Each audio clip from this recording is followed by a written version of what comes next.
First of all, let's start over maybe with Kyle. Go around the front and introduce yourself, please. Kyle Kearns, Director of Community Development for the City of Wisconsin Rapids. Paul Vollert, Public Works Superintendent. Matt Zacher, Alderman District 3, Chair of Finance and Property. Jake Kavanaugh, Alderman, District 5. Tom Rome, District 4. Tom Rome, District 4, Alderman, Chair of Public Works, member of the Legislative. Jay Bemke, District 8, Committee Chair. Shane Blazer, Mayor. Sue Schill, City Attorney.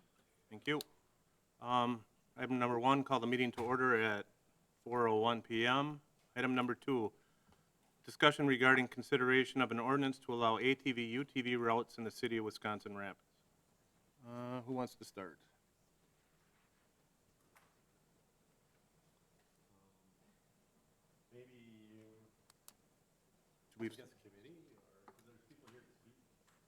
Committee members, any comments before we? All right. Somebody from the public? Okay, maybe state your name and address, please. Yep, my name is Brian Marsh. I live at 221 2 Mile Avenue, Wisconsin Rapids here. Thank you. So yes, we've been working at trying to open up trails in Wisconsin Rapids for the last, I'll say, few months, but it's been a little bit longer than that. I've been working on it, going on for about a year, just gathering information, data, talking to people, getting a sense for it. A big push for us is the sport is growing exponentially. It's a huge family sport. I'm a father of 2 children. I have my wife. We like to go riding all the time, as much as we can. But there are limits to that, obviously. You know, trailering takes a little bit more time. It's a little bit more of a hassle. We want to be able to just go. But it's not just, just our immediate family. It's a multi-generational thing that we have going on. Both my parents, my wife's parents, they have machines now. They go with us constantly. My nieces, my nephews go all the time. And that's really what this sport has morphed into, more so than just going and ripping around and off-roading trails. It's really just a lot of families getting together, spending time to make memories together, do different things together. You know, we'll constantly go find random spots to go swimming, get ice cream, go to mini golf, we'll go out to eat. It really is a huge thing. And you get to see a lot of the state that you normally wouldn't see driving somewhere. You know, that's the biggest advocate. You just get to go around. And my hope is to be able to bring that to the City of Wisconsin Rapids so that the people here can more easily enjoy it, because there's a lot of folks here that have machines and go through the same thing we do, with trailering and going to places where they would just like to be able to go and take their families and go and explore these trails, because we're surrounded by them. It's huge. But, you know, that's just moving to the next step. And going through the trailering thing, the trails are relatively very close. But it is something that hinders a lot of people, and a lot of people from even buying or getting into the sport, having that extra expense, where a lot of the smaller locations that open up tend to bring, they can just buy a machine, they can go trick riding right from their house. They don't have to have a vehicle big enough to pull their machine. They don't have to have a trailer. Expenses are a lot less, and it doesn't cause as much road congestion either. But I did bring some additional people with me as well. I got Randy Harden here. He's from WATFA, the Wisconsin ATV Association.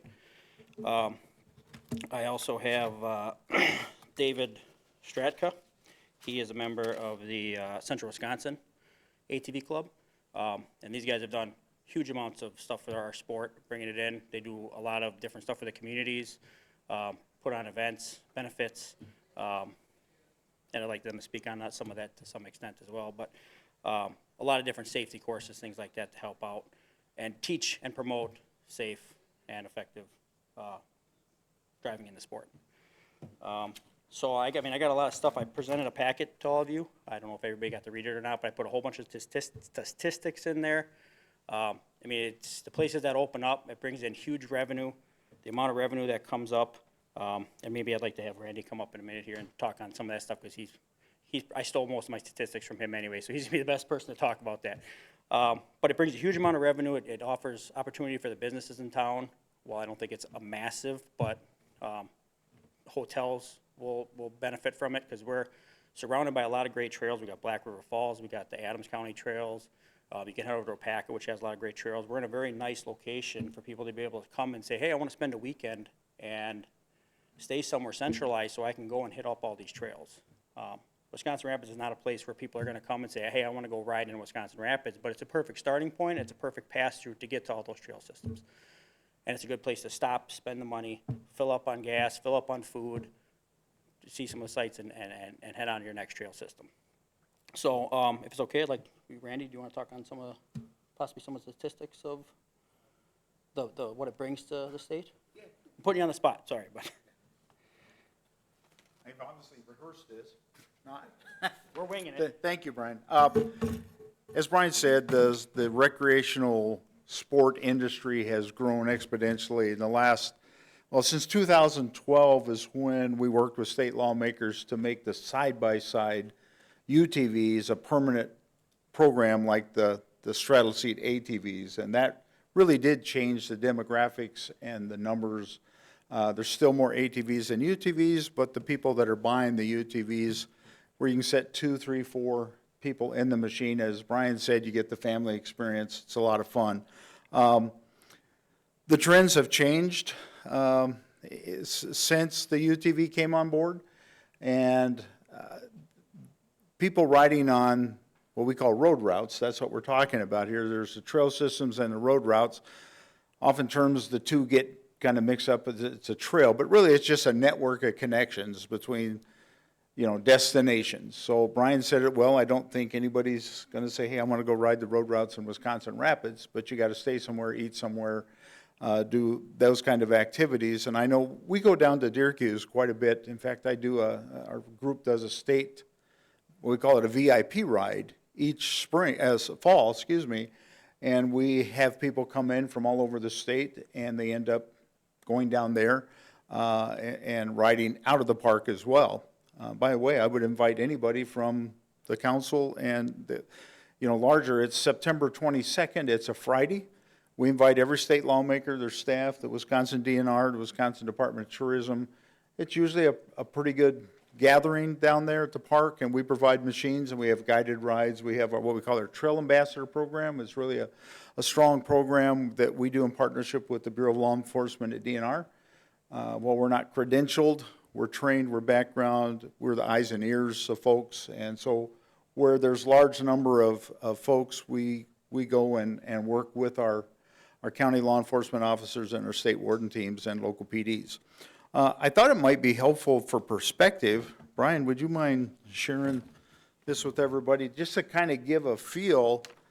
We had to do a statewide map each year, and the bottom part where Rapids is located, once you get that, you'll see the goldenrod colors are actual dirt trails, and the red, this is half a year old now, so it's already out of date.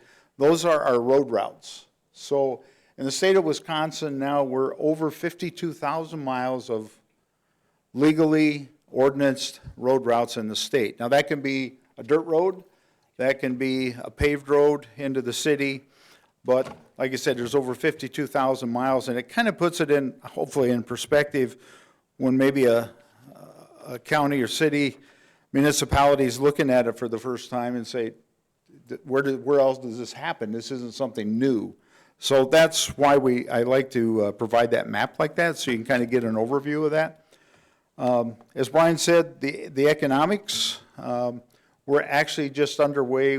We commissioned a new demographic and economic profile study. We contracted a economist from New Hampshire, of all places. Everybody else was busy, and we're about 700 plus surveys we're getting 2,000 surveys as our topic.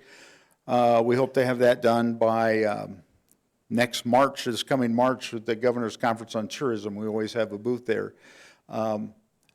Tourism drives a lot of things, but you have to be able to manage it. Clubs is always what we focus on. Our Trail Ambassador program is what we focus on to help manage and a system of communication. So our last survey was back in 2003, so it was really dated. There were no UTVs in the program.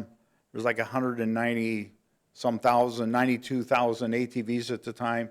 Now, with you combine ATVs with UTVs statewide, we've crested the 500,000 mark.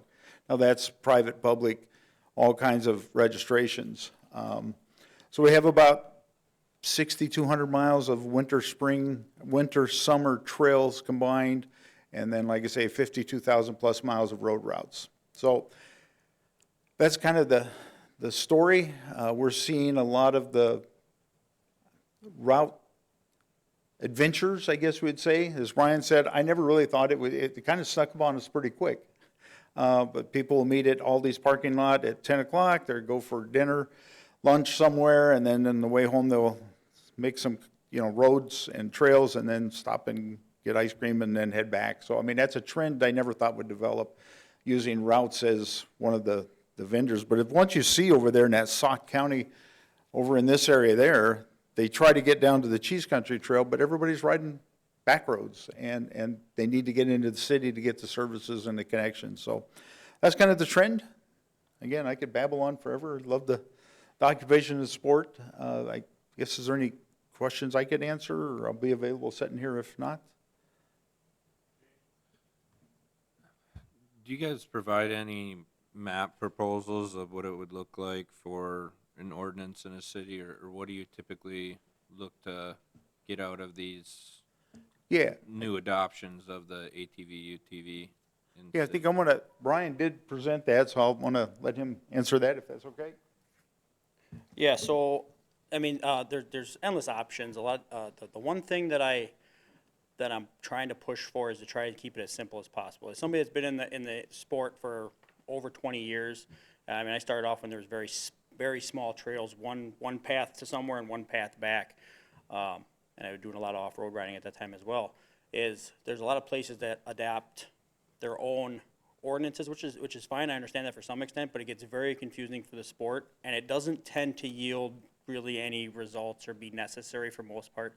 Most of the places that I just talked to, which is our surrounding area that opened up, I talked to Grand Rapids, I talked to Nakusa, I talked to Marshfield, I talked to the Wisconsin Dells, I talked to a lot of different places, and I talked to more people around there. I tried talking to city officials, policemen, people who live there, people who would do the sport, just to get an idea of what the issues were, what the problems are, what, how it all entailed.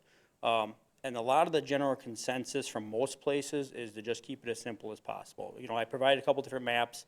There's like a minimal route just to try to get through town and be able to hit up some of the businesses so people can kind of connect to the trail systems, because we have 4 main trails that just kind of dead end right at Rapids, and it's a very long process to go around them. And currently, there's only one way to pass the Wisconsin River here, and that is down in Nakusa, where they opened up. So this opens up another possible opportunity to get through. So anybody that's trying to get from one side to the other in any stretch has to go a very far way down in order to get across. Well, this opens up another possible opportunity for people to be able to get across and connect to the trail systems. So the reason for the push to try to open all the roads is, again, it just keeps it a lot simpler. It keeps everybody included in the process. If somebody wants to have an ATV and go riding, it includes everybody. Another reason why is there's a lot less traffic that's noticed, and there's generally not as much traffic as people think there will be. Most people think it's going to be a big parade going through town all the time. It's really not. Most people don't even see an ATV or UTV in their day, very rarely. And most of them stick to the main roads to try to get through, but it does help when more roads are open that you almost will never see one because they have options to take and most people aren't going to be doing it. But it also gives the community the opportunity to be able to access that trail and go to where they want to go. It's also exponentially cheaper for signage, where all you have to do is mark, and it's in the legislature. I did include that as well. Or I think I did. Oh, no, Joe did when he presented it. I was going to give it to you guys as well. But in the legislature, it is stated in there for how that goes. So road route signage is a lot easier. All you got to do is post it up at the roads coming into town once those portions start, and then it can be as simple as that. And you don't have to have all the extra signage that comes with it, where if you do certain routes, every road has to be marked as a route, and every road that is not has to be marked with a not a route sign, no ATV sign. So it makes the upkeep a lot more expensive. It keeps the signage exponentially more expensive as well. One of the other big pushes was speed limits. Places are starting to adopt this, where they're just trying to keep the speed limits in those locations the same for ATVs and UTVs. All the new stuff nowadays can keep up just fine. It can go down the road just fine. and it'd have no problem. But one of the biggest complaints I got from residents was being stuck behind an ATV or UTV going 10 miles an hour because that was the posted speed limit going through that location. That's the biggest frustrations, and even from the local police, they said that's just kind of dangerous. They don't really like that either. So a lot of places are moving away from that as well. Speed limits, I understand, like, you know, for the most part, everything is 35 in the legislature for ATVs for the most part. But that's dependent on, again, what's decided to do. So that's kind of the breakdown. Did that answer, I guess, what you're looking for? Kind of. I was just wondering if there was a proposed map for our city specifically. Oh, I yeah, see I'm the sorry. examples. I think what you're saying is guys usually just propose to open it all up for, Yeah, that's what I'm proposing, and I Simplifying. put two on there. The one, I know it's in black and white, or I think what was sent was color. I don't know if they printed it off in color, but I have two. I got a minimal one, which just kind of shows like a bare minimum to connect those 4 points, and that's with nothing else open, and it's kind of highlighted through there. That's the minimal one. And then the additional one that I put was for all the roads to be open, and I put in here for proposed preferred routes. That is in the legislative, how they have it written up, that there is a preferred route option there. And all that's saying is like, hey, there's signs you can put up, and it's just telling people like, hey, this is the route we prefer you to take, if we wanted to try to funnel people through a certain way. But all the roads would still necessarily be open. Again, it just gives everybody the opportunity. I mean, a big part of why we want to do this is because we want to open this up for the community. There's a huge number of people who do this, and I put in a number. I kind of based it off of the overall registered machines in Wood County for ATVs and UTVs, and then the total population of Wood County, and then I broke it down to the total population of Wisconsin Rapids, and I did a percentage of the machines total and based it off. So we were looking at somewhere around like 2,400 registered machines to be in Wisconsin Rapids, is what's thought to be. So and I see them all over the place, and I ride with a lot of people from town here. We go all the time, and you see more and more every day. More and more people are buying them. It's one of the fastest growing sports. It's been huge. The pandemic definitely made that surge up even higher. People are getting into it. So like I said, it's turned into a huge family sport. There's more 4-seater machines out there today than almost anything else. That's what's on average what gets bought. And people buy those so they can take their family, they can go and do stuff as a family and bring more people with them. So there's less and less ATVs that are even being produced now. It's mostly kind of all going to the side-by-side market, which is good because then you have the roll cage and you have other safety things as well. But it's just to try to help get everybody the opportunity to be able to go to the sport. When you start closing off certain sections, well, hopefully you're not in that section, but it feels pretty bad when you're on that section and you kind of got, you get to look at your neighbor taking his machine down the road and you're like, oh, I can't. So that's just what we're pushing for. Again, even that was mostly coming from, my initial push was just to open up minimal routes, but again, talking to all the local places surrounding us and what they did, most places opened up a test of trails. They put up all the signage, and within 2 years, they opened everything. And they spent all that extra money to redo the signage and everything else. Nobody's closing trails. I can't find one example of people when they're opening it in these locations where they're closing their roads. Trails get closed because people will go and mess around and they'll go off somewhere they road and they shouldn't be. But when we're talking about road routes, I have not found one instance where somebody has closed. It's always the opposite. They open more roads the longer time goes on. Ultimately, generally, to opening all the roads. So it's just a way to try to alleviate costs and kind of not have to circle back on it over and over again. thank you. So the minimal proposed route with no additional roads open, not that I'm leaning towards one or the other, but this would go Highway 73, Highway 13, so like 8th Street, kind of the main roads through town to get to navigate, no? No, I would skip. I'm looking at the yellow, Yep, no, I got mine is in black and white. where the proposed so- trails are, those are the highways in yellow and the proposed are the blue. Yeah, yep. So Okay. we're ultimately, no matter what, we would not do any of the numbered highways. So the 13 heading out of town, 54 coming through there, those would all be closed regardless. The minimal route, yeah, I'm looking at 2 Mile coming over, and part of that, I have it connecting into Z, which is open all the way up to Sampson, but that technically is Grand Rapids. But from my understanding, if we open up the trails, they're pretty open to opening up more trails to connect in. They mainly stayed back from a lot of these roads, so they weren't into the Wisconsin Rapids area, so they weren't having people accidentally crossing over. it does get confusing when there's things that are open and closed as well. I mean, I've been riding this sport for a very long time. Trails are very confusing. And knowing ordinances too, it's another reason why I don't push for doing anything too crazy, is it's super hard for anybody to know you just can't know it. Like, I've tried riding through places and I tried figuring out the ordinances. Sometimes it's hard to find and trying to know. I mean, I'll ride through 20, 30 different areas in a day. You know, we'll go for 8 hours, and we'll go around. We've been out in the Dells, we'll cruise all the way up over towards Marshfield, we'll come back around, went to Wapaka a couple weeks ago, all the way over past Wild Rose. It's really hard to try to figure out what's going on with it, so. But yeah, it's mainly gonna connect there, and then the minimal route was established to try to skirt the city as much as possible, get through town with the least amount of interference to the locals, so most of these routes are kind of on more main roads, but there's not as many houses, and it's not running right through town, but it's trying to get us just kind of around and over to the other side of the river where we can connect into the other trails as well.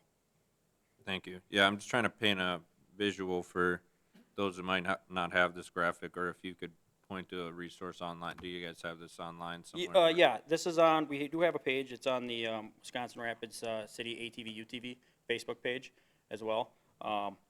And we can look at, I know it's been shared with many of the clubs as well, the Saratoga Riders Club. There was gonna be an individual here from the Saratoga Club as well, but he couldn't make it, unfortunately. But we got a lot of stuff, people sharing these as well, going around. And if there's something else that we could post it to, I'm more than welcome to try to get that out there for individuals as well. Yeah, for those who don't ride, and I'm thinking we just make this available just so that they can see, because they might watch the meeting and want to see what's being proposed, and obviously opening all streets is easy to understand, but the minimal route map, Well, and speaking on that, if they're online, they could probably look at it on the handout as well, because I think you could download that, correct? yeah. On there, so it is in that as well, I seen, so that can be a way to kind of view what we're looking to do as well, for both the minimal and the full route.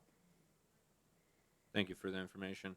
Did they get a message from a resident, and I don't know who this goes to, it might not necessarily be you, but it's questions. So this is the message is written that whether there will be specific routes which will be decided. I think most of this can be answered if it's spoken to about the licensing of driving on a road versus a typical UTV, because some of the questions are specific to what I believe ATV, UTV laws may be and how they're going to apply on the road. So the age, the licensing, would it be mandatory that every ATV, UTV must have liability insurance? Would this be seasonal or open routes year-round? Is this going to be considering snowmobiles in the winter when we have snow-covered roads? And then they go on to state that it would be good for the small business if this includes going downtown. And then they asked what the difference between an OWI and a DUI. He heard it's legal for a guy that doesn't have a driver's license to still be legal to drive an ATV. So I don't know who those questions go to, I but think a lot of that information was provided in the packet, correct? Some stuff, yes, and some of that, a lot of it through the DNR, so I just try to cover some of those. So for UTVs, and if any of you know any but differently, it's my understanding though, for UTVs, you have to have a license in order to be able to drive a UTV.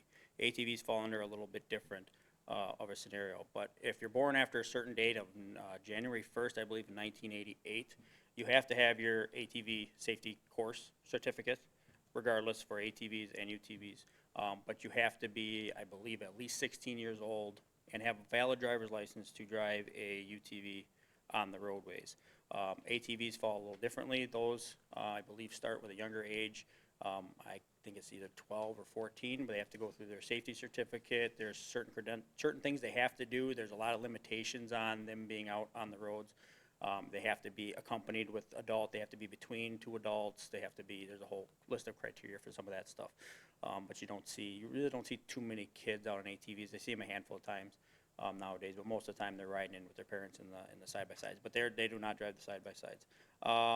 As far as the laws for the DUI and OWI stuff. To my understanding, that when they're out on the roads, when they're out on a road in a city or anywhere else, they kind of fall under the same principles as anything else for a vehicle on the roadway. So if they get stopped by a Rapids police officer and they're speeding or they're doing whatever they're doing, you know, they can be ticketed pretty similarly. And there is grants and different things for the counties, for the sheriffs, that don't necessarily fall to the city municipalities, but they do different grants to add additional staffing. I don't know if Wood County's already jumped on that or not. But to help patrol and educate as well, because that's one thing that the officers are not quite sure about, like, well, these are a little different. So there's things out there that help too, when we do open up to help educate the local officers and what changes, if any, and what they're able to do. So there's a lot of different resources for doing stuff like that. And there is, and I got a note here, because there's Tony Evers, Governor Evers, put together a vehicle council, off-road vehicle council, for these specific things. So they deal with everything from making recommendations to the DNR, the DOT, the governor, legislature, all matters relating to the ATV trail routes and users.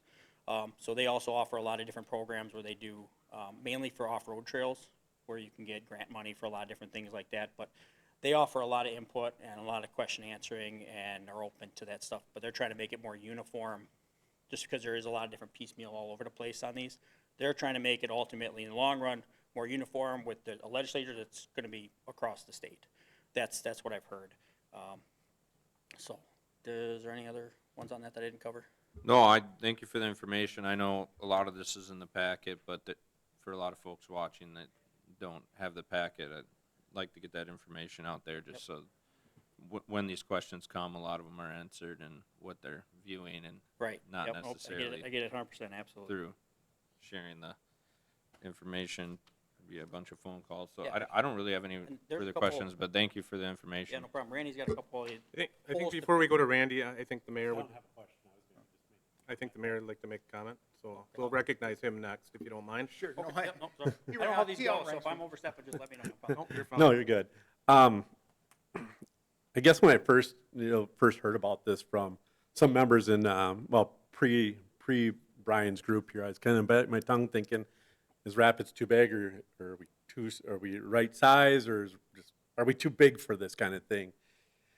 So the more I thought about it and, talked to people, and Brian's right. I don't know how many people in this community, it's a family Sunday thing. They'll drive down to the Dells, they'll go over to Wapaka, and they'll load up the kids, and they'll spend the day together as a family, which is a good thing.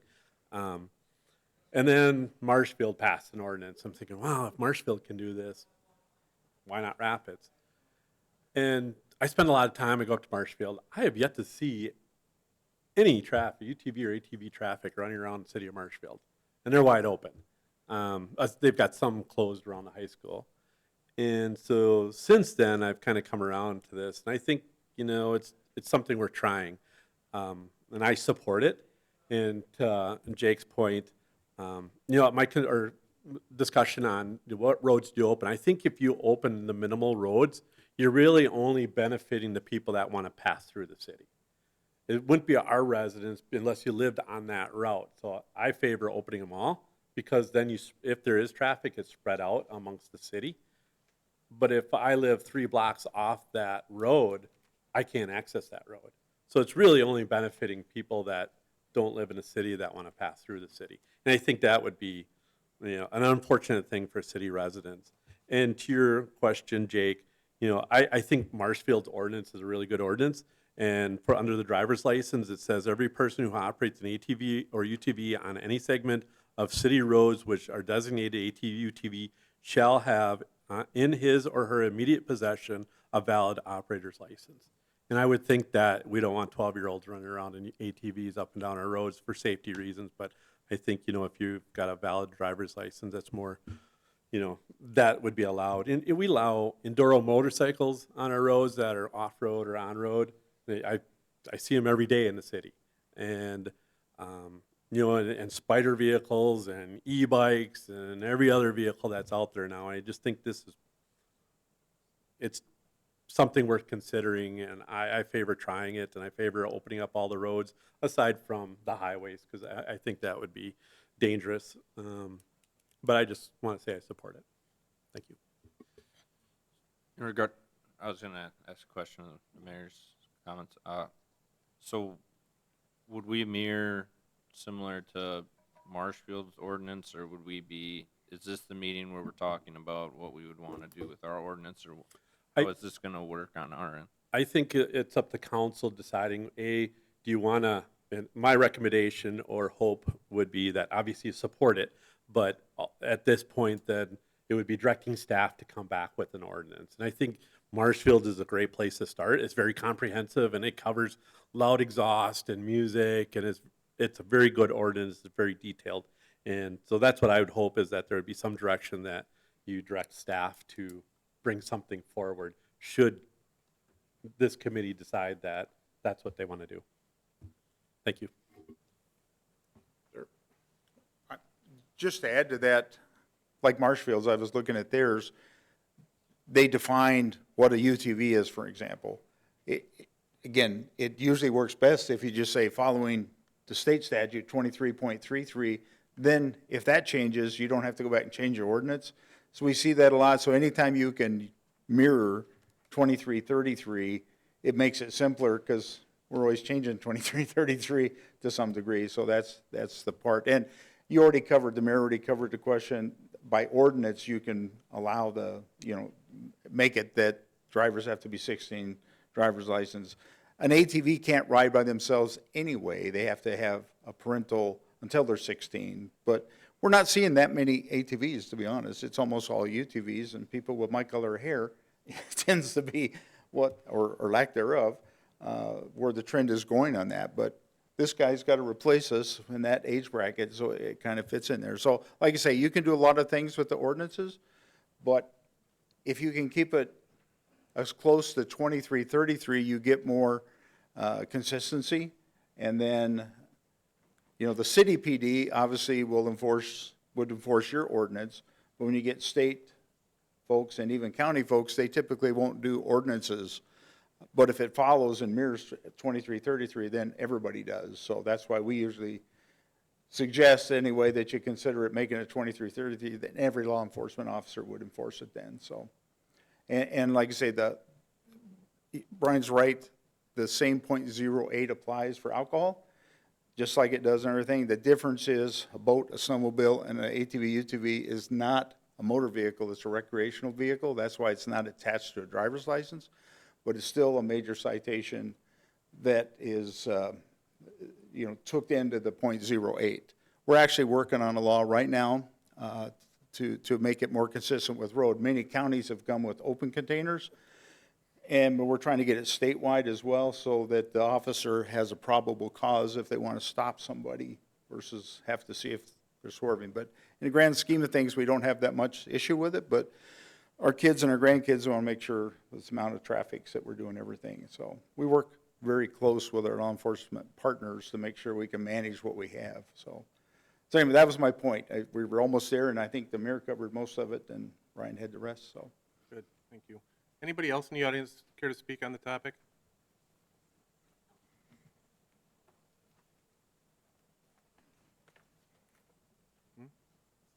Yeah, I'm David Straka. I'm the president of the Central Wisconsin ATV Club. We're kind of more Marshfield, Auburndale, Vesper. I'm from Vesper, 6521 Vesper is where I live, Hemlock Street. I just wanted to comment that Wood County does have a full-time officer assigned to the recreational sports. That's Matt Souza. We work very closely with him. I'm also the president of the Vesper Snowdrifters Club. And your question on the snowmobile is they're two totally different things, under two totally different categories. ATVs and UTVs cannot ride on the snowmobile trails because most of them are private property, and to ride on a snowmobile trail, it has to have two skis and a track. So even a UTV with tracks cannot ride on a snowmobile trail. So I just wanted to say that what I advocate for is a route through town because I live over in Vesper, and if you give me a route through town that I can go from the east side to the west side, or if it's a nice day and you've got the whole town and I want to go to Walmart and I can get there and it's a nice day, I'm probably going to get in my machine and come into town and support your businesses. So that's pretty much what we stand for. And the average age of our club, we have 68 members, and the average age of our club is 50-plus. So we're a bunch of middle-aged to elderly people. We have some members that are 70-plus. So, but that's what we advocate. And if we see any foolishness in our towns, we will be the first ones to stop and say, hey, knock it off. If we got some kids ripping donuts out in the country, we'll try to go out and figure out who it is and then go out and try to tell them, hey, you need to knock that stuff off because we worked hard to get these roads open. So we kind of try to police our own. So that's just kind of what I wanted to say, and thank you very much for your time. Thank you. Hi.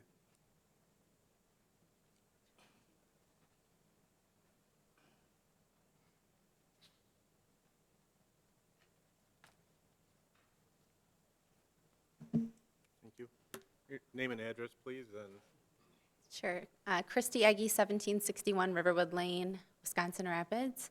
And I'm here also as a health department employee. I'm a supervisor there of our strategic initiatives. So that's actually why I'm here to speak from the public health and safety perspective. And we provided handouts for the council members, and I did email Paul, Sue, and Kyle the document just for reference. We're very supportive of this ordinance, and many of the things that we have written in here into our public health concerns have already been brought up today. So our hope is with having things written out that it will aid in the ordinance creation, and that potentially we may be looked at as a reviewer of the ordinance from a public health and safety perspective. So again, our main public health concerns are the use of alcohol, the requirement of helmets, and prohibiting operating in bike lanes. Under the alcohol use element, making sure that the driver's license requirement is in fact written in as an ordinance, and that there's the prohibiting of open intoxicants while drinking, and drinking while driving, of course. And then additionally, many ordinances, and the ones that are included in the packet are some great examples. I believe Marshfield is the one that has the limited hours of operation, but we definitely support that as well, and it minimizes drunk driving in a very good way. And so I don't have to read this all the way through for you. There's a lot of information here, but I will just pull out a couple of highlighted points, and then you'll have it for your own reference in the future. So as far as the UTV, ATV conditions for ordinance considerations, with the valid driver's license, I think this is really important. And again, it sounds like our fellow supporters are in agreement of this. And then prohibiting, of course, drinking alcoholic beverages while on the trails. And we also believe that it should be unlawful for any person to possess an open intoxicant container while operating or as a passenger on an ATV, UTV in any route within the city. The hours that we recommend are from 10 p.m. to 6 a.m. that they are not allowed to be in operation. Some ordinances have operation hours that go with daylight. That's also a good thing to consider, and again, reduces drinking and driving with ATVs and UTVs. And biking is becoming more and more prevalent in our communities, and so making sure folks understand that they should not operate in bike lanes and have that clearly stated in the ordinance would be a recommendation from our office. The insurance requirement is also strong, and that they should have the same amount of insurance as automobiles. So although they are smaller and not considered an automobile, as was referenced with operating while intoxicated, the damage that can come from these unintentionally can cause, can be costly. And so having good insurance is important. And to have a posted speed limit for ATV and UTV operators. So many ordinances recommend 35 miles per hour. I definitely understand that you don't want to have it lower so that people are getting frustrated and causing accidents for 10 miles an hour like these folks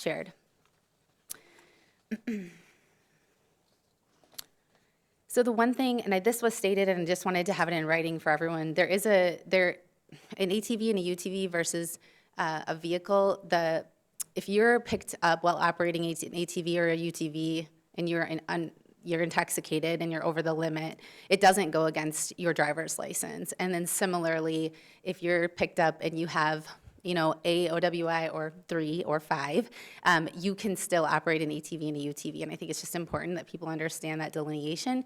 And not that it's an issue, but it's something to just keep in mind and to have in the ordinance for people's information. So you can see, I do have a number of data points in here on OWI arrests for ATV and UTV users. And then we roll into the safety considerations and the helmet use. And really, the consideration is that we would require at least all ATV riders to wear helmets. The DNR only requires riders under the age of 18. We know that all fatal crashes involved, the helmet use in fatal crashes, those without helmets on, the crashes were fatal, in fact. And you can see that by the data presented here. Each of these goes into a little bit more detail to what I said at the beginning.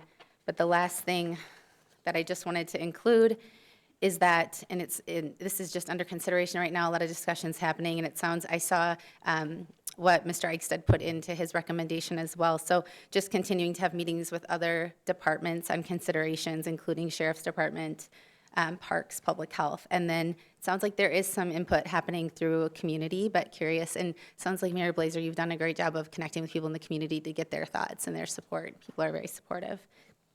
I do have a number of other interesting data points around public health and safety for all of your, your information. And if you have any questions, my contact information is at the bottom of the handout. Do you have any questions? Okay. Yes, thank you for your time.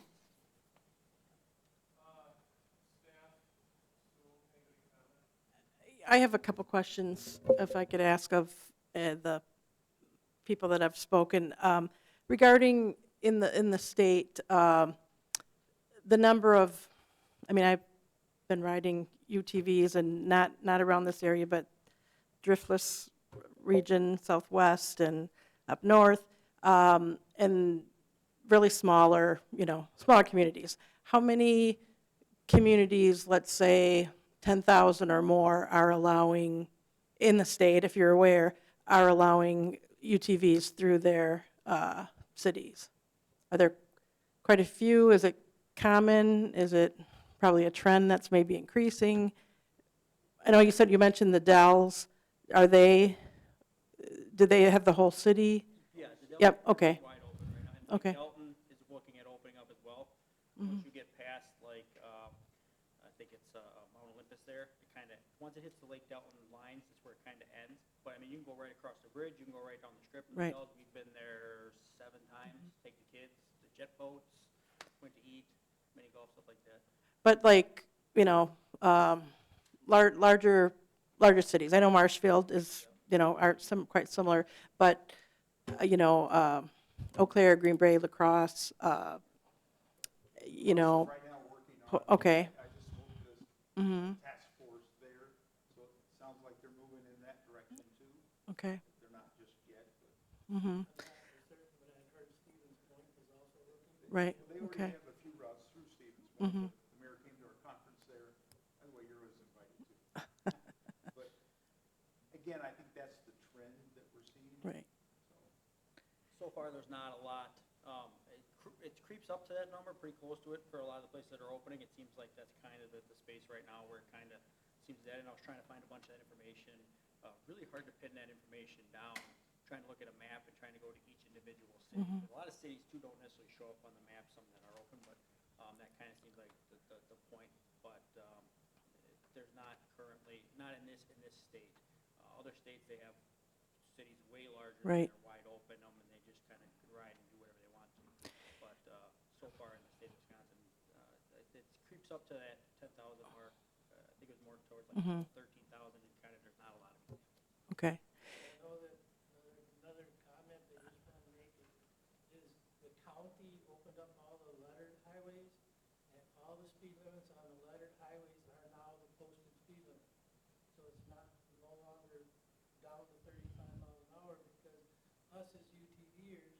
we're going 35 and the speed limit's 55, who's the hazard?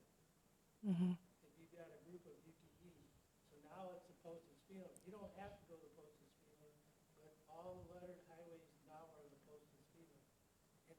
It does two purposes. It saves on signage and it saves on confusion. And regarding accidents, I realize, I think the vast majority are happening on the trails, right? But what has been the experience with car, motor vehicle, UTV, when there's more integration in the cities? Has there been, We look at that a lot with our partners. It's hard to find a correlation. Actually, private property, we find this is the most dangerous place because Right. people seem to be lackadaisical Right. with anything. But, obviously there have been some car accidents, but with 500,000 machines, Right. it's going to happen in numbers. But nothing sticks out as extraordinary. I mean, Right. the one that comes up, the person was getting his mail into this long driveway and he turned on the road and he didn't. Right. So, I mean, that's not an ATV issue or it's a person Right. issue. The hours of operation, the limits of Marshfield, is that, that's reasonable in your, 10 o'clock. 10 PM to 6 AM is restricted, I mean, right? whatever makes sense. I Yeah. get it in the city. That's what, but I think in the 2333, I think it's 11, isn't it? 2333 has. There is no limit? No, it's up to each individual. Okay, Okay, so yeah, I think that's right. And then, would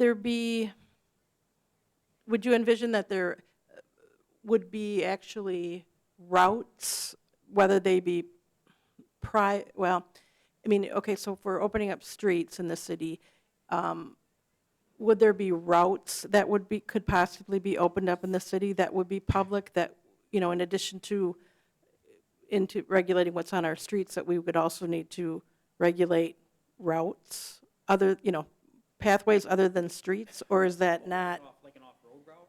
Right. Is that possible that could happen? It is.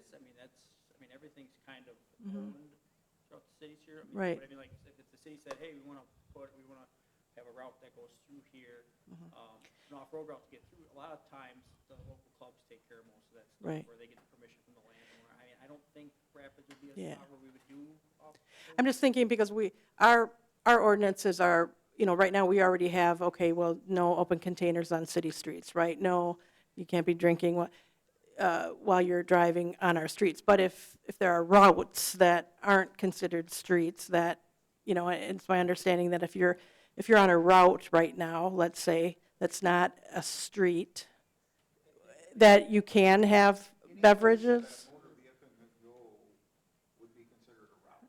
Okay, Street or a county road or a town road, those are all routes. right, I think a lot of cities adopt ordinances that all machines are to be run on paper. So you wouldn't have any off-road routes. So I notice a lot of the city ordinances that all machines are to be run on paper. Yeah, and the drinking portion of it, even if they're on an off-road trail, I guess they're still subject to that, the drinking. They can't be drinking and operating the machines. but can you have an open intoxicant? Well, that's the bill we're working, we've got it drafted, just Okay. to get it heard in public hearing. Right. So it's statewide versus. Right, okay, lodge. okay, Yeah, and a lot of what's getting worked on right now is, these guys can contest to it. A lot of stuff is pushing towards getting better legislature out there for these things, because there's holes. There's holes because it was a very small sport for a long time, and over the last 5 years, it's exponentially, it's exploded. It's huge. So there's just a lot of holes that get filled that weren't a problem before, but now that it's getting bigger, they're trying to fill that portion of it. And just pushing the safety portions more than anything. There are a lot of places that are putting on they're going to schools, they're educating kids right out of the gate, because this is something that people want to do. Kids love these things. They love going riding. They love the adventure. They love going off-roading a little bit. There's a lot of off-road sections you get once we get out down here. And November, fall, they love that stuff, and they love doing it with their families, and it creates great memories. But there's a lot of, like I said, we're trying to catch up to that big, Right. huge rush that's happened all of a sudden, and they're catching up on that safety portion, and they're hitting it very strong, very, very strong. I think a lot of things are getting done very quickly and fixing a lot of those problems. Like I said. And your ordinance requiring a driver's license then fixes the temporary problem if somebody gets an OWI, they don't have a driver's license, they're in the same, I mean, we know people that Right. are driving cars that have been, had, multiple ones, so puts them in that same category. Right. And then last question, and maybe Paul knows, do we have any streets that aren't highways that have speed limits that exceed 35 miles per hour?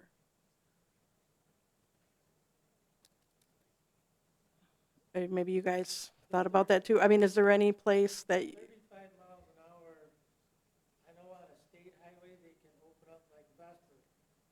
Highway 186 is open in the village of Vesper, but we have village of Vesper that goes out and it goes up to 40 miles an hour. We cannot open that section of road, even though it's in the village, because it exceeds 35 miles an hour. okay. Without DOT's approval. Right. I'm just thinking if, whether we would need the limit of, like, okay, it's the limit of 35, or if, would we allow them to go 40 if, I couldn't find anything that yeah, that stuck out to me. And 35 is just a qualifier for that law. right, right. That's why one of the things that made it super easy is that pretty much everything in town is 35 or under, so I'm like, woo. Okay. Right.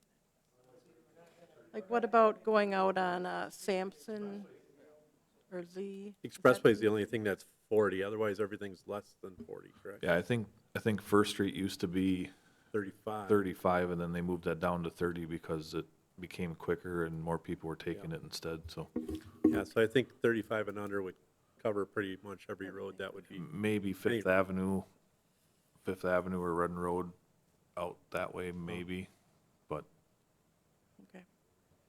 All right, thank you. There is data on, I think it's the last page on non-fatal crashes and where they occurred, either on highways, roads, Oh, private yeah. land, public trails, so, and I can get you other data if you, Is that just for fatalities?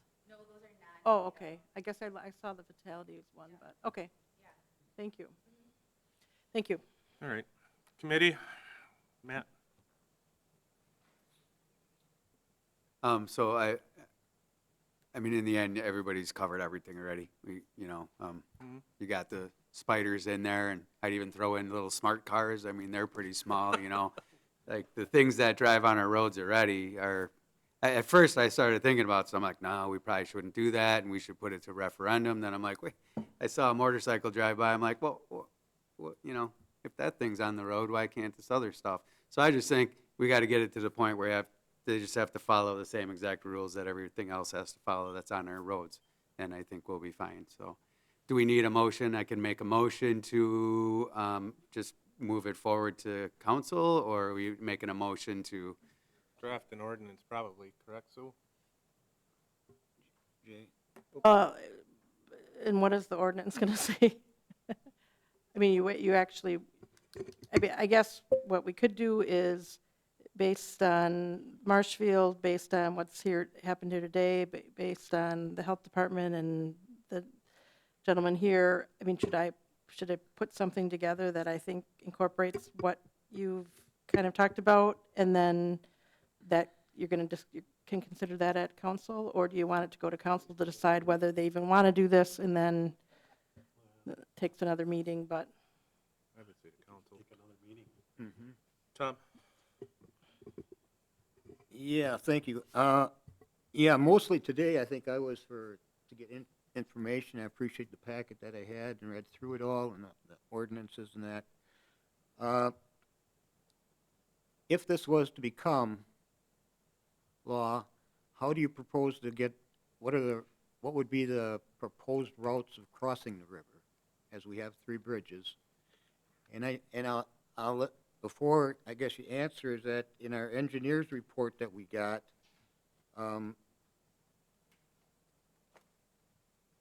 that a city may enact an ordinance for ATVs, UTVs to operate on a highway bridge 1,000 feet in length or less, as long as it is within the city's limits. And at the end of that, his comment there is that our expressway bridge is over 1,000 feet. Yeah, an expressway we have is not being, something we want to have anybody on. That's a no-road route, that would be eliminated off of there. Mainly the other two bridges down kind of over here were kind of where we were looking, just because they are, far less traveled, they're short enough, they're not technically a highway there, portion. So if we were looking at one of them, and it's open, I guess whichever one makes the most sense, I kind of marked both of them on, or might have marked one of them. I don't know what makes sense if we do the minimal route, but if all the roads are open, I think that would fall under both of them would technically be open, just because of, they're technically just a road, one across there. Yeah, and I guess from my perspective is that, I guess I'd rather that we have another meeting or something on this to see how we actually want to do it, maybe instead of just saying, hey, staff, you come up and draw up an ordinance. Without us saying what we agree with or don't agree with. It would shorten the process up. Well, I think it would shorten the process if we had the ordinance, or a draft ordinance, and then work off of that. We need something to work off of. And that's what, well, then if we have comments, that, I guess now would be the time to generate comments. Right. For staff to put in, to include, Well, or, which could be changed, yeah, absolutely. And which route we want to go, if we want to have it just, certain routes, or the whole city, minimal routes, or the entire city to be covered. I think that should come out of, this committee also. And that's part of, would be direction of what staff would come up with, I think.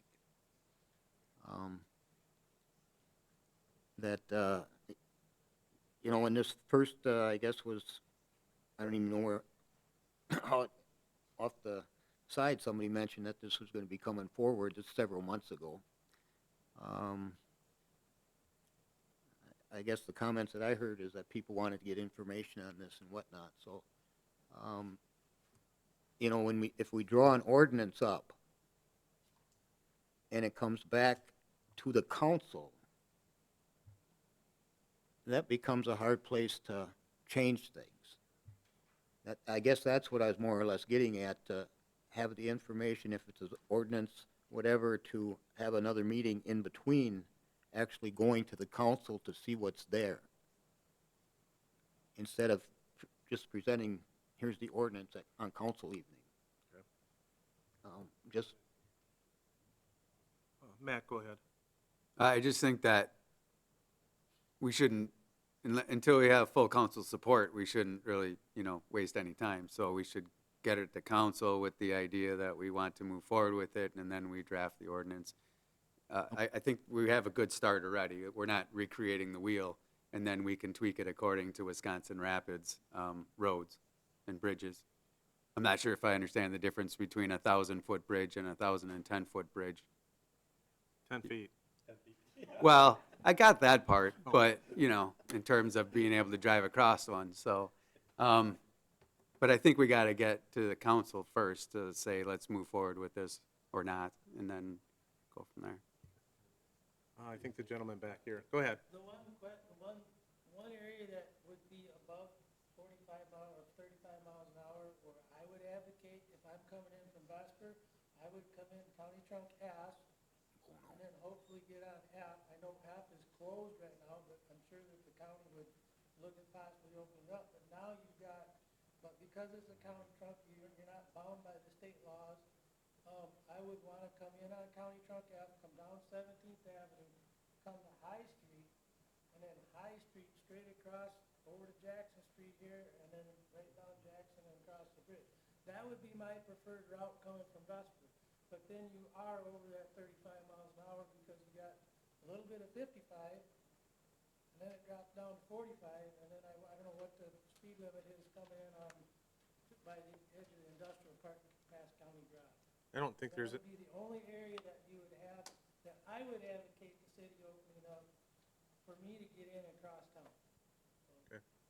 I don't think there's any 55 in the city limits. It drops down to 45 and then 35 and 25. The very end of that, out there where your last house is out there, it's 55. That's right at the city limits, I think.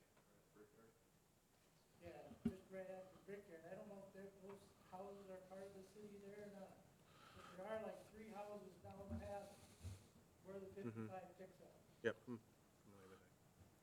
ahead, Paul. So, I think Mr. Straka is right. The only question that I would have is that technically is not under our maintenance, but it is in the city, really no different than Griffith, though. So that may fall under the county's jurisdiction as far as opening that and versus it not being open, similar to what Griffith is. If I can, I was just gonna say some things. And I'm not gonna repeat everything that Mr. Marsh, said, because it's been said multiple times, but Wood County currently, has, at the committee level, agreed to open all the county highways. They have made a request to me, which was back in June, that we were going to talk about this at the Public Works Committee, and then it got pulled off of Public Works and brought to here. They're requesting, if the city doesn't do anything, to at least have the approval to cross 8th Street, because they want to connect to County Trunk Z as it is, because they're going to open up all of their county road system. And I was hoping that Roland Hawk was going to be here tonight, the highway commissioner, to talk about what they're doing at the committee level. I also monthly meet with my counterparts from central Wisconsin, which is Wausau, Stevens Point, Plover, Merrill, Marshfield, and then Weston. My counterpart in Marshfield has since retired, but his recommendation to the city, because I brought this up over 2 months ago at that meeting, is to, as everybody else had said, don't limit it, because you end up pulling it after time, so you're just wasting your investment.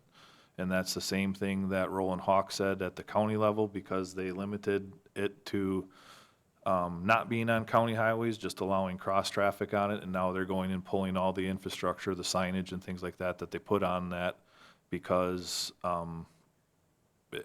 there hasn't been any issues from what, at the county level, to my understanding from what Mr. Hawk had said.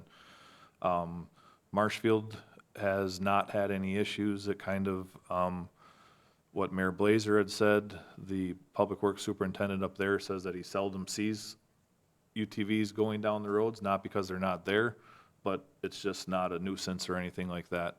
They also, Merrill has had 100% access for over 3 years. There's no damage to infrastructure, no damage to roads, due to the traffic or anything like that, which was one of my concerns. With our chip seal roads and things like that, was there gonna be damage because of the tire scrubbing and things like that? So they're, as far as a public works standpoint and road wear and things like that, I don't foresee any issues, but it'd be my recommendation to open it up, it's the entirety, instead of trying to make routes, because obviously we're just gonna put up a ton of signs. It's gonna be something for law enforcement to enforce, that we're already talking, we don't have enough police officers to do what we need to do, so do we really wanna worry about where a UTV is going and not going? And obviously, I don't wanna put up a ton more signs and then take them down in 3 years, so. Thank you. Mayor? Yeah, I guess to Tom's point and maybe to Matt's is, maybe the motion could be to something to recommend creating an ordinance and send that to council, and that can be decided at that point whether or not council wants to actually allow this, and then should council approve it, then send it back to staff to bring an ordinance back to legislative committee for that kind of discussion. And then it'd go to council for approval. So it'd be a couple times to be able to kind of talk about it and make changes, and especially, I think the first thing is get it to council to see if where the whole council feels. And if they support it, then it would be, okay, now create an ordinance and bring it back to legislative committee. And then I think a good starting point is Marshfield, along with the health department's some recommendations. Marshfield talks about, helmets for under 18 and some of those things. So there's a lot of things that I think are really detailed in there, which is a good starting point. And that could be discussed at another legislative committee next month after that council meeting, and then an ordinance could be taken back if it's ready at that next council meeting. So it's kind of going through a few meetings. If if I could, just for clarification for me, because then I hear more of the opening up, which I'd seen somewhere before, the county roads and whatnot, and the gentleman back is saying that. So,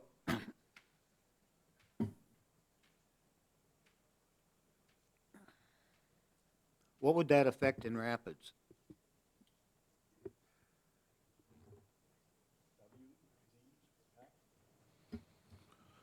So it would be, WZF, yeah. And I guess, Well, it would just come to the city limits, you know, that's why they're requesting, if we choose not to open up the city, they're requesting to be allowed to cross 8th Street.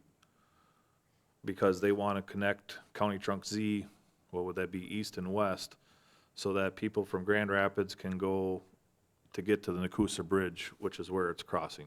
Right now, as it is right now, it's my understanding that they opened up Griffith, County Trunk Z, to 20th Street, because I got a call from a resident of 20th Street saying, are you gonna sign 20th Street? And I'm like, well, you can't ride in the city, so it doesn't have to be signed, you know, and I'm like, why would they stop at 20th Street? Because they're going nowhere. But it's my understanding that the Ridges asked for UTV access to the golf course there, obviously for the restaurant. Otherwise, F is a dead end county trunk, so they wouldn't be going anywhere. It's just where they're going, you know, where it's a continuation. Anything else, Tom? Zach, or Matt? I'll make a motion to make a recommendation to city council to pass an ordinance, or ask the staff to create an ordinance to move this forward. Is that clear enough, Sue, or do you need more? No, so staff isn't going to be working on the ordinance until after it goes to council, and then council's now going to decide whether to go forward or not with an ordinance. That's my intent with the motion? Yep, all right. There's a motion on the floor, is there a second? I'll second it. I do have a question, Sue, do you have any idea how long it'll take you to put this together? Just a rough timeframe? Well, I can work on it prior to council, anticipating that council might want to do something, and then you're saying how soon after council, if they give the okay? I guess that the question is how long, will we be ready by August council meeting to present something? Well, I thought that the motion is just to take it to council to determine whether they're in agreement to create an ordinance, and then council would direct us to create the ordinance at that meeting. Good, okay, got it. And we can do a meeting in the end of August or September for legislative then, based on their, I think we need to do August anyways, we have a few items already. Okay. So. All right, there's a motion and a second on the floor, all those in favor say aye. Aye. Opposed? Ayes have it, thank you. Moving on to item number 3, consider a request by Community Development Department to adopt an ordinance amending Chapter 14, Building Code, adding language regarding delegated agent status, plan examination, and plan submission procedures. Mr. Kearns. Thank you. So this request to amend both the building code and then the next item, the fire code, is a result of partnering with ePlan Exam, our third-party plan reviewer. It's just clarifying our authority to review buildings of all size and perform review for fire suppression as well. There were some outdated codes in the fire section also that are being clarified here. So we are recommending approval so that we align appropriately with the services we provide. Thank you. Committee, any questions, comments? Then I'll make a motion to approve the community development, or to adopt an ordinance amending the Chapter 14 Building Code. Oh, second? There's a motion on the floor and a second. All those in favor say aye. Aye. Aye. Opposed? Ayes have it. Moving on to item number 4, consider a request by the Community Development Department to adopt an ordinance amending Chapter 18 Fire Code specifically related to the fire code construction references. Again, Kyle, please. You want to comment on this one? Same Nope, thing, right? this is just the fire code. The first one was the building code. This is fire code. Again, this is updating just a few of the code references to align with the state. Committee, any comments or questions? Nope. Hearing no comments or questions, then I'll make a motion to adopt the, an ordinance amending Chapter 18, the Fire Code. There's a motion on the floor and a second. All those in favor say aye. Aye. Opposed? Ayes have it. Thank you. Item number 5, consider increasing the number of alderpersons on the council. Tom, you want to start with this? Try. All right, thank you. All right. The thought behind this, I think, and listening to discussion over the last few months and whatever, is that I know a number I put out there was 10. That number is basically, I think, unless they've changed surrounding larger communities, is what they have. And also with 10 is that I think in that the comments that I've been hearing through some discussion on the floor is our committees being too small, that you're not really getting the discussion. And if you went to a council of 10, 9 you could do it too, but with 10, you could go to 5-member committees, and I would think have more discussion on it. I would think you would have committees that would, one way or the other, come back with which way do they want to go, and up or down, without having no recommendation that somebody's going to do something out of having 5 on there. So that at least there'd be motion, maybe defeated 4-1 or something, but, so there's that. I just think our, council size, when it went to 8, just went too small. In fact, through the discussions that were there, as my memory is that wasn't even what was to be approached, but that became what the referendum was. From 19, I think most of what was talked about was in the 13 area of going to. But the referendum came out with 8. And that's what we ended up with. And then that's why the committee size became so small, of only 3. So I would encourage us to do that, and from hearing from our city attorney, our city clerk had some info for me, is that even though we redid this, a couple years ago with the census, is that it can be done every couple years, not less than that. At least 2 years have to go by. And I think to me, I'm not looking at something that you change, that you try to do something every couple years. It's just something that I think we've missed and haven't pushed for, to go to a different size council, different size committees, where again, I think you'll get more discussion through that. When committees were larger, of course, then they were considerably larger, if you go back far enough. There was always discussion. I won't say that everything or things passed unanimously, but you're going to have people that object to things as it goes along. You're going to get more of the discussion at a committee meeting, I think.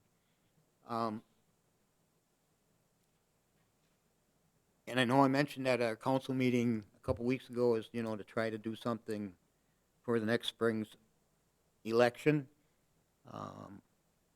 I think if we, listening with Sue before, is that if we wanted to go this route, it'd be that we could start now, and I guess seeing if the time frame we could get through and get it done in time. If that did not, if it didn't work out, that went past that time frame, at least we would have started now then to make the change after next spring. But the intent was is if we could get it done, that it'd be done in time for the spring election. But that would depend on, I guess, like, if it could be worked out in time to get through without, with the time frame that there'd be between in nominations in December and that type of stuff. So I'm open myself to, like I said, 10 is the number that I threw out there. I'm open to discussion of 9 or 11. I know some people talk about having, an odd number, which would, for the most part, unless somebody's missing, would take out the mayor having to break a tie. But I think having,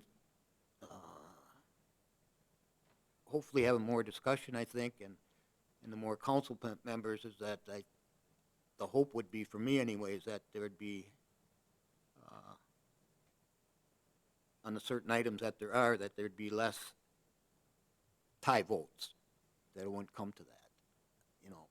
Just, I would foresee instead of 4-4, it's gonna be, and some might say 5-5, but I would see more, maybe 6-4 or something like, if it was instead of a tie vote. But you can't guarantee it wouldn't be. So anyway, with that, I'd be open to listening to different sizes of councils. Again, that was picked out with the, to change the size of the committees, which would then be 5, 5, 5, whatever, that type of thing. So that's it for now, Jay. Thank you. Mayor? So I do agree with Tom on some of his points. I do have concerns, we have struggled trying to find people to run as it is. And I think ultimately for me, it comes down to, because I actually attended some of the meetings with that group that ultimately chose this number 8 council, going down the council. And it came about because at the time, the council of 19 was unable to come up with a number. It was back and forth, and so this committee said, enough is enough, we wanted 8, and so ultimately that 8 was the will of City of Wisconsin Rapids residents. It wasn't the council, it was the city residents that said, 8 is the number we want. Or 8 is the number they agreed to. Can't even say they agreed to it. 8 was the number presented out there, and the citizens chose whether or not they wanted that 8. And ultimately, they chose that 8. So I guess my feeling is that's kind of the will of the people, and I agree. I think there'd be better discussions at some committees if we had more people. Here are 3 here, and then we've got another member here. But I think ultimately it came down to the will of the people, and the citizens of Rapids chose 8. And whether I agree with it or not at this point, they made that decision. Do you remember how many years ago that was? Oh, it's been a while. It's been a while. I think when I started in 2002, it had just, I think it had just passed, and they Probably were 20 still years. had a couple extra, that were being attrited off of the council because of Yeah. it. But yeah, it had to be 2001 or so, 2002. Yeah, about 20 years. That's just my thoughts. Thank you. Thank you. I'm absolutely against this. I don't know if this is a way to allow some folks on here to keep their jobs longer. I think I would see reducing the number of people on council before I would see increasing it. Tom, you brought the item, and I'm going to just go over some of your election data here. You since 2010, where the county website goes back, you've had 8 elections. 7 of the 8 have been uncontested, which means we don't have people clamoring for these positions. The person who sat in this seat before me, after Steve Koth stepped down and decided not to run again, there was no one who took out papers, and there was a write-in. So to think that we have the interest to expand to 2 more seats on the council, and this has been brought back again, I just don't understand why we're still having this discussion. I mentioned your election history, Tom, but you can go across the council and you can see there's several uncontested elections. People aren't pulling out papers to run for alderman. So why we would expand that rather than shrink it is pretty crazy thinking to me. I can't see going to 10, I could see going smaller, or we leave it as is until we start having us being primaried, until we start seeing more people take out papers, until we start seeing contested elections more. We just don't have that. I mean, we had someone in here from a couple write-in votes because no one took out papers, and we're at 8. So we go to 10, that could happen every year, and then we go back and have the discussion of shrinking again. I think until there's more interest, this isn't even a conversation that needs to be had. So I'm obviously not on the committee, but I will speak more to this, and I would bring more data at the council meeting of all the uncontested elections that this council has had, because people are not interested in being alderperson, and there would be a quarter more, or at least 2 more, a 5th more, if we were to do that. So I'll vote against it at council. I'll bring more data, because of the fact that we're even talking about increasing the number instead of decreasing it is insane to me. So I'll hop in the crazy camp then, Jake. I guess I would like to mention that we did have contested races, and if we had different districts, we may have more candidates. That's not, I don't know who was contested last spring. But there were contests, and that's not to say, I mean, you lost your seat last time by a street, correct? And that's not to say that one of those persons couldn't have gotten a spot because of a street or being moved into a street. I think it's worth looking at. I think the committee size is something that should be addressed, and I don't know. I just think it's something we should look at. Matt, you got a comment? Yeah, I mean, since we're throwing out our numbers, I would say, I don't know if we run a because we'd have to redraw all the lines, right, in order to get equal representations. But there is a possibility of doing an at-large, right? So you could do a 1 at-large, and I heard they have to get 200 signatures, but couldn't we amend that to, like, you know, a certain amount per district? Like, there's 8 districts, so they'd have to get a certain amount per district or something like that. Right, it might actually say that because it is a citywide, technically that would be a citywide race. It would be the same as like the mayor and I, that we would have to get, well, yeah, they'd have to get 200 rather, and you guys only have to get 20, right? Yeah, so would So that the get at-large would have to get 200, I'm 200. sure. Oh, okay, and that's really kind of a sidebar. So my recommendation is we get 1 at-large, that gives us 9. That makes the tiebreaker, so we don't have these, no offense, Mayor Coin Blazer, flips? embarrassing situations with flipping coins and stuff like that. Like, we don't, I know. But I don't think we need that, so it would put us at 9, and 9 would actually give us 3 members per committee.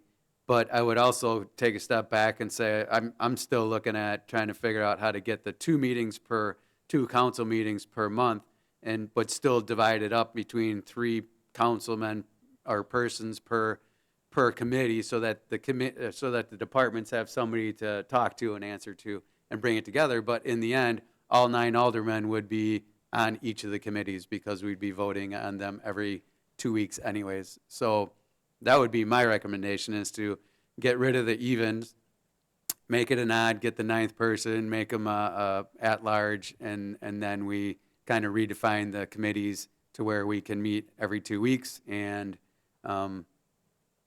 make things move faster, which is what I think we kind of wanted. I understand government needs to move somewhat slow, but at the same time, when we're pulling things along for months and months, when we really want to be helping businesses get up and running and thriving as fast as we can, in my opinion, that's what we should be looking at. Thank you.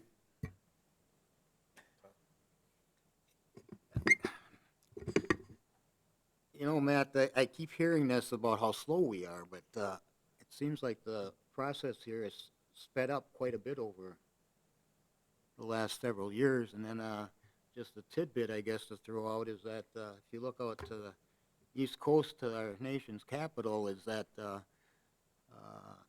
House adjourned. They weren't going to hold any votes tomorrow. They did force through one budget out of 14 or 12, whatever it is. And they got, now they're gonna go on recess till September. And they only got 12 days left, in September to hash out a budget. I don't know that we are so constricting things taking place. Once in a while, if maybe something needs a second look at, is a good thing. But from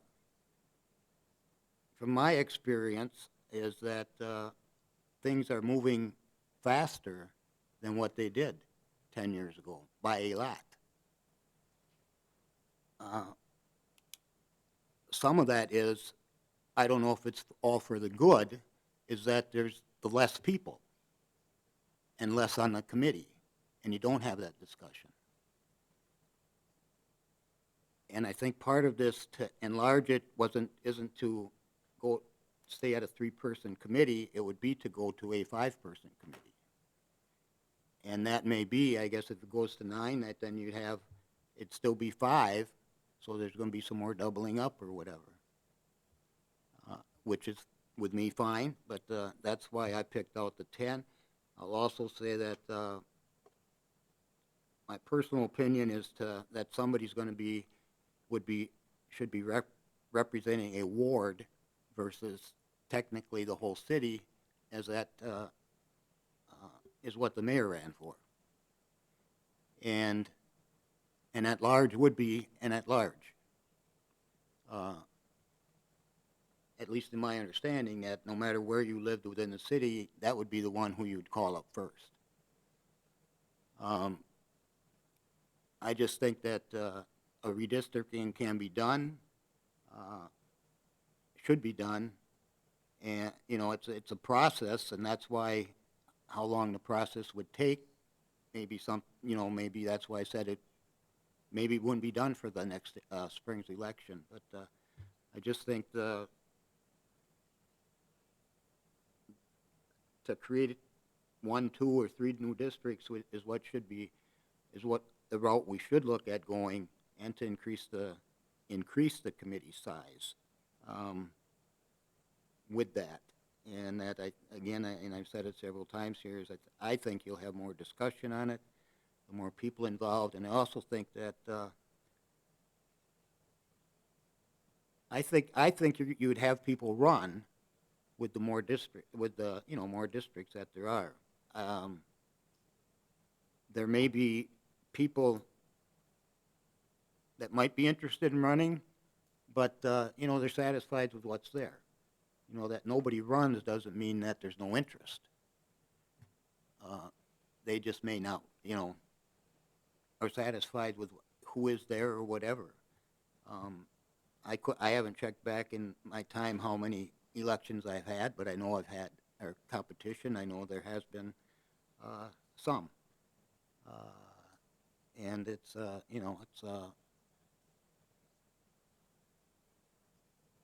I welcome it.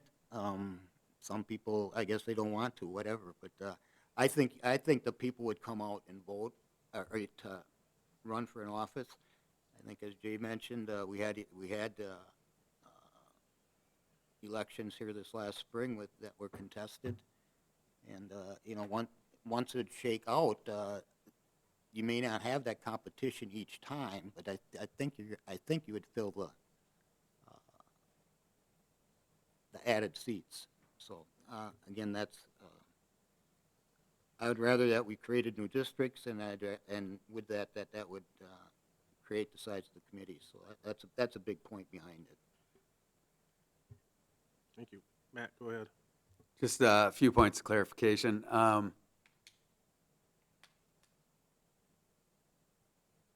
don't know necessarily how slow things moved a decade ago. I do know that there's a little bit more, I don't know, pertinence, I guess, right now. Like, things have changed drastically in the last 10 years. And I'm not saying I want to slam things through. We already talked about the whole, like, I don't think that's the case. I think, just to clarify with the committees, what I'm saying is each department would now have a 9-person committee. You have 3 that are set up for each department, but if we're meeting as a whole, then we're all voting together at the same time. but each department would have 3 representatives or maybe 2 or something like that, so that they have somebody to communicate with on the council on a day-by-day basis, so they can create the agendas for every 2 weeks. So in the end, it would be creating a 9-person committee for each one of the departments, because we'd all be voting every 2 weeks on any issues that would be there. So, and then for, again, speeding things up, because you can always table something till the next 2 weeks if you need more information. We're all deliberate enough and smart enough that we can say, we need more information. Nobody's looking to ramrod anything through. We need more information, let's table it till next week, and we can do, or next 2 weeks. And we can do that because we're meeting every 2 weeks. We're not saying, let's table it for another month, and then you table it, you have to get something else. Now you got 2 months later. So you can table things all you want. There's nothing wrong with that in order to get the information you need. But when things need to happen and get done for business sake and for the city's sake in order to get stuff done, we'd be able to communicate more quickly, ask the questions we need more quickly, get the information, and make votes on it more quickly when needed. Thank you. I'm somewhat missing something here, because the thing of committee size and whatever, it would still operate the same as what we're operating. There would be a finance committee, there would be a public works committee, Right. HR committee. Those committees would be made up of 5. They would operate just as they are now. Right, but I'm saying in my scenario, it would be 9. We'd all be voting during the committee meetings every 2 weeks, or the council meetings every 2 weeks. We'd all be voting in each one of those department committees, as the departments are talking We'd be things voting through. as we are now, As a committee, yeah. as a committee. But now we're only voting once a month as a committee. That's what it would, that's the intent, that it say that. Right, I know, but I'm saying, like, No. you're saying what, like, I don't agree with No, well, what we you're went- proposing. We just went through this a couple months ago. Right, it's just And- not and done so- yet. So that's why this is here. Right. A way to improve the process. This is not to go back what was there 2 months ago. This is new. This is to increase the size. It's to increase the size of the committees. They'd still operate as they are now. There'd be 5 on a committee. They'd meet that whichever week they choose to meet, first week in the month or first week of the month, basically. The council meeting is going to be that 3rd Tuesday of the month. Right, And that's how we meet, and that's how it would stay, so there'd be the departments involved in whatever that'd stay the same as they are, from what I'm bringing up. right, from what you're proposing, but you're also saying you're opening up the door to other ideas, so I'm just giving you my ideas to how I think it should go. I'm opening up to the size of the council. Exactly. And the reason that I said was 10 is that creates that 5-person committee. You could have 5-person committees with 9. You can have 5-person committees with 11. And that's what I think is a big thing that's missing, is the number of people that are there. And so it's not to get this, the process would stay the same. There'd just be more people involved in the process. I'm good. Go ahead. Thank you. I think this is some type of counter argument or movement towards what was trying to be done before, which was get rid of committees, and now it's to stronghold them with 5 members. I mean, it was just mentioned that we could do 5-person committees if we had 9 alderpersons or 10. Well, we can do 5 now if we want. The whole argument on council that was tied, which is why, another reason why I don't think this decision should be made right now, is it was split. We're still working through all that, and that seems to be where half the council would be interested in moving, and then this comes along to make the committee process stronger, more efficient. I don't think it changes any of the things that we've said about the process as it works. If anything, adding more members would extend that process even more.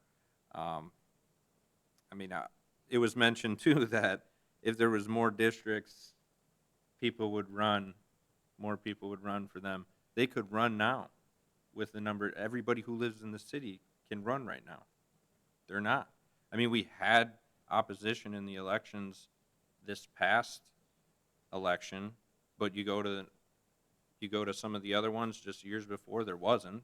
There's never really a primary. I mean, you can find some over the past decade, a few, but there's not any. So to talk about expanding a position that there's no interest in, I don't know any other area that we would do this in unless there was some dire need for it, but there's not. And until we get to the point where there is 5 people running in a primary and 2 of those go to the general election, and keep in mind, just 2 years ago, or about 2 years ago in a few months, someone took this seat, District 5, because not a single person pulled out papers, and that's with 8 districts. So go to 10, and all of a sudden we're going to have more interest. If anything, I think we need to shrink it, or keep it the same, because there's just not, I mean, the data and the elections support exactly what I'm saying, that there's not enough interest to try to go to 10. In my time here, there's been conversations about the at-large, there's been conversations about shrinking, there's been conversations about making it larger. We've talked about the at-large thing, I think, 3 times in the past 6 years. We always come to the same conclusion. I don't know why this keeps coming up. I think we could spend our time more efficiently talking about some of the other issues that we have rather than our own job, own position, and what we should do with it.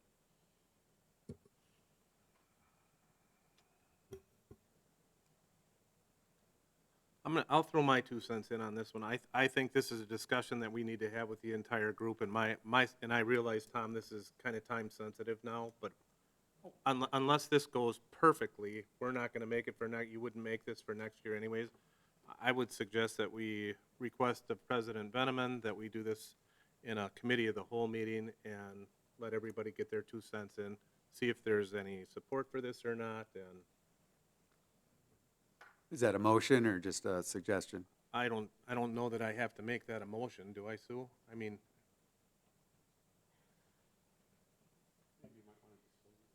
Right, so are you saying you want it to go to council? I would like the committee of the whole, I think. Oh, you okay, could committee of spot the whole. for it.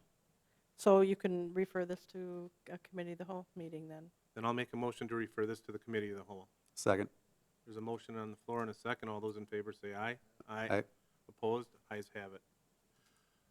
Moving on to item number 6, consider the adoption of an ordinance which requires only 1 reading of an ordinance before adoption. That was 3-0, I'm sorry. Yes, I- yep. Okay, thank you. Shane, you wanna? Well, I think I brought it up, but Jake made the referral, so I let Jake discuss it, and then I probably have some comments too. Sure, so this goes in line with the making things more efficient, moving things along faster, especially when we're all on the same page, which oftentimes we are with some of these ordinances. Sometimes we're not, and if we're not, then they don't go through. But when we are trying to change something, whether it's to adjust to a business or a constituent issue or something we all can come together and realize that it needs to be changed, we're holding the reading of these ordinances over 2 meetings, which means we just delay the change that sometimes we already have a majority vote in that it needs to be done. So this is just going to shrink that down so it comes to 1 reading. I'll let the mayor speak to the rest of it.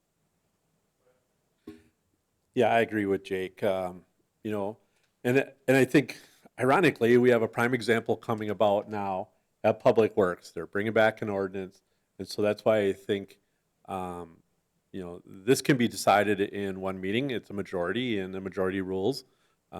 That majority probably isn't going to change the next month, but should that circumstance change, Public Works is holding and having an item to reconsider an ordinance on a parking ordinance. So there's options under Robert's Rules of Order to bring things back to be reconsidered should something change. And like I just said, as a prime example, we're seeing that happen. I just think that, the majority rules, you go to one meeting, you vote on it, and that's where it's at. And it's done, in my opinion. We do it with traffic ordinances, why not do that with all ordinances?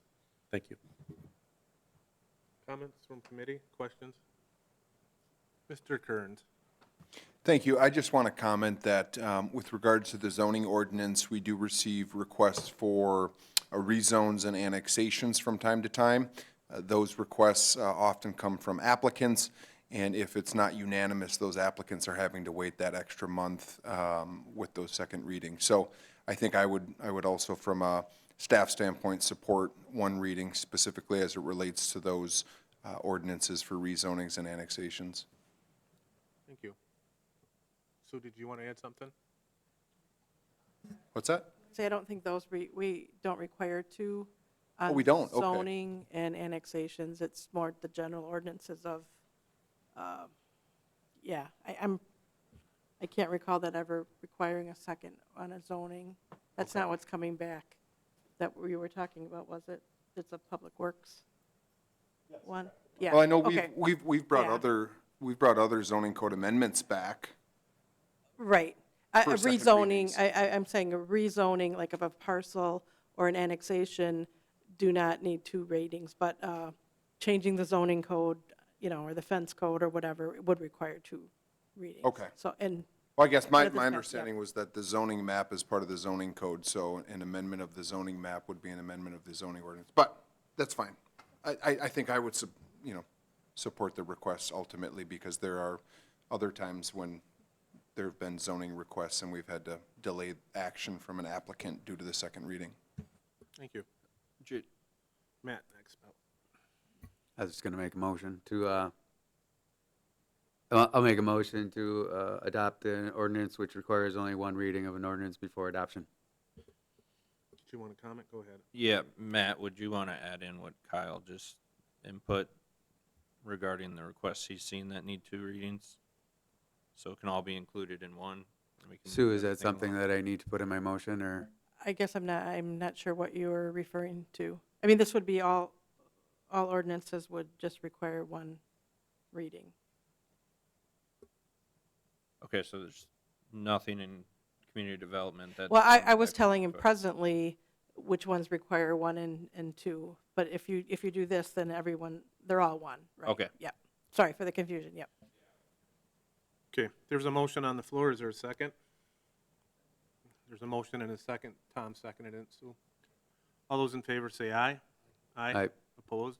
Ayes have it. I guess before we move to adjournment, can we consider another date? I know we have a few items already, so if we could look at our calendars for August.